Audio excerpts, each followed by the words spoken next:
The moment is almost upon us. 7 months after the club was granted a licence, Collingwood is just days away from its first match in the new AFL Women's competition.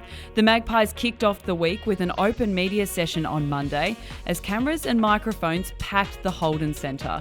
5 players and coach Wayne Siekman took their turns taking questions, and for Siekman, it was all about the excitement surrounding Friday's season opener against Carlton. Now it's footy season, especially for these amazing athletes who've been waiting a long time for this opportunity to come, and now they've got this opportunity. They, have just been training so hard for the last 8 weeks, and the time's come and it's their time to shine. Yeah, well, it's going to be amazing, and it's great to know just for the competition side of things that we haven't even played a game. We've already moved our home game to Icon Park because there's not enough room here. So that's a positive without even the season starting. So to actually get it to moved, and they're talking in excess of 15,000. So if they get that to the first ever women's game, it's incredible.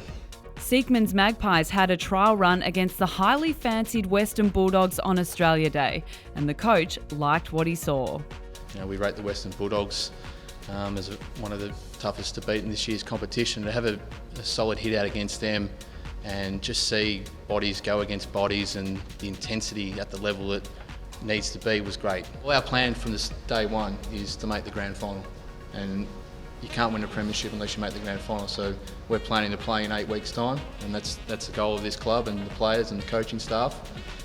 So there's no point hiding from that. But it's Friday's match that's on everyone's minds, and Vice-Captain Alicia Eva is expecting a large turnout at Icon Park, many of whom will be family and friends. The midfielder has balanced work with football all summer, but she knows her loved ones will convert to the black and white stripes when the first ball is bounced on Friday night. No, I know that there's a lot of people coming from my family. Dad's donned his Collingwood shirt now, and he wears that proudly. And I know my work's coming down, which is really exciting, and they've been really, really supportive of me. I've got to head off to work later today, so yeah, they've been really good, and obviously my friends from school. There's people in my life and everyone else's life that have seen us go through the pathway and seen us, play on Sunday mornings and give up social events and do this and do that. I guess years ago they would have asked, well, what for? And in the past it was, for the love of the game, and whilst it still is for the love of the game, it's also because we're now part of the first AFL Women's competition and we're playing in the first game, which is surreal. So a lot of people want to share in that journey, and a lot of us want to share that journey with them. The selected teams will be submitted on Thursday evening, and the coaching staff have the tough task of leaving a handful of players on the sideline.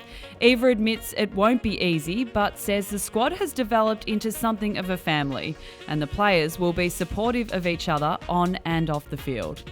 We know that there are going to be girls who are going to be a little bit disappointed, and like I said, we're in a really luxurious position to have 27 girls to choose from, but at the same time we've come together. This squad has become, somewhat of a family, and that's the reality of footy, that not everyone's going to get picked to play game one, and we'll just make sure we get around those girls and make sure that when we go into it we're side by side and we're one, and we're that unit that we strive to be. The first bounce is at 7:45 on Friday night at Icon Park. Entry is free, and the club encourages all members and supporters to make their way along and be part of this history-making match.